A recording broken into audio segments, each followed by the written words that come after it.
Observer. Observer, c'est la règle numéro 1.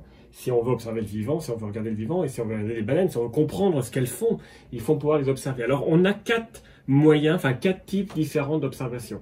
La première, c'est évidemment les observations visuelles, hein, c'est classique, c'est-à-dire qu'on va dans une zone et puis on regarde ce qu'il y a autour du bateau, par exemple, et on note. Alors c'est intéressant parce qu'on peut noter évidemment les différentes espèces, qu'on est capable de les reconnaître. On peut regarder le nombre d'individus qu'il y a autour de nous, on peut savoir ce qu'ils font, est-ce qu'ils sont en train de se déplacer, est-ce qu'ils sont en train de manger, est-ce qu'ils sont en train de se reposer. Et puis on peut aussi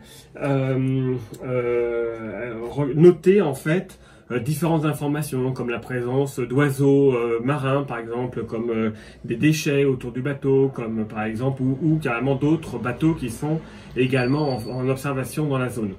L'inconvénient des observations visuelles, c'est que quand il pleut, c'est compliqué. Quand il y a du brouillard, on voit rien. La nuit, c'est plus compliqué. Donc, du coup, et puis quand les conditions marines sont pas exceptionnelles, sont un peu fortes, c'est aussi très compliqué d'observer les cétacés.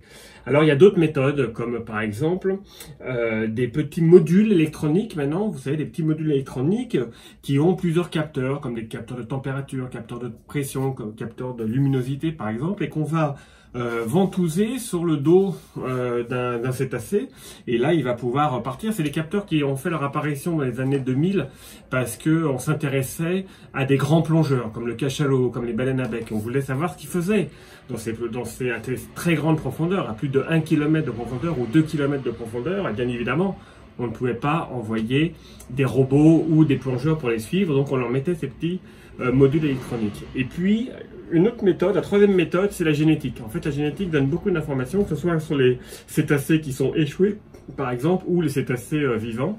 On peut connaître comme ça l'espèce, on peut connaître comme ça la carte d'identité de l'individu, on peut connaître comme ça les affiliations dans le groupe, etc. Donc, très intéressant. Et puis les métaux lourds, la pollution chimique, etc. Et puis, la dernière méthode, c'est l'acoustique. Parce que les cétacés sont vocalement très actifs, ils émettent des sons. Alors, pas 24 heures sur 24, 7 jours sur 7, mais dans la majorité de leur activité, ou en tout cas la plupart de leur activité, ils vont émettre des sons. Et donc, il suffit de mettre un hydrophone, c'est un microphone étanche, dans l'eau, et d'écouter. Et comme ça, on a des informations sur leur présence, leur localisation et leur activité. Voilà, tout ça, on vous le présente à Baleineopolis. À bientôt.